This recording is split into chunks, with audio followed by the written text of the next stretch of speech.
আব্বা আমার বালিশের তল দিয়ে ললিপপ টেনেছে কিটা? ওরম ঘুরেই পেছে কথা না কইয়া সোজা কথা কইলি আর মোর বালিশের তলে কোনো সিগারেট টানিয়েছে কেডা? যাই হোক কামনে নেছেন। বাবা ইদানিং আমাকে ঘর দেওয়া অনেক কিছুই চুরি হইতে আছে, যেমন কাল গো তোমার বালিশের তলে গুনে বিড়ি চুরি হয়ে গেছে, আজ গো আমার ট্রেঙ্গের চাবি কেট ধরে নাই, চোরে মনে হয় এক চাবি বানাই লইস বুঝছো। আমার ট্রেঙ্গে গুনে অনেক ঠা চুরি হয়ে গেছে, অনেক কিছুই আমি পাইতে আসি না। আচ্ছা আপনার কি শরম করে না আমার সিগারেট চুরি করে খান? ওরে মোর আল্লাহ, মোর ঠা চুরি করে হে সিগারেট খায়, আবার মোরে হে শরম হিয়া। হনছো কথা, বলার সিগারেট চুরি করে খায়, মানছে শুনলে কি কইবি?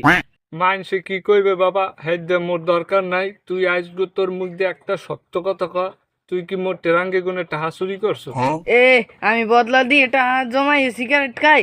আমি হেডটা চুরি করে আমি সিগারেট খাম কে শয়তানে কামড়ায়? ও বাবা, তুমি যা যাই কও, এ কাম তুমি ছাড়া কেউ করে না, হ্যাঁ আমি ভালো করেই জানি। অগর বোতল টাকা লাগবে না, মোর সিগারেটও লাগবে না। এই পর্যন্ত বাপ ছেলের সব সম্পর্ক শেষ। চাইয়ে দাও দামরা ফুলা তামসাড়া দাও, বাহিরে ও কি কইয়ে গেছে।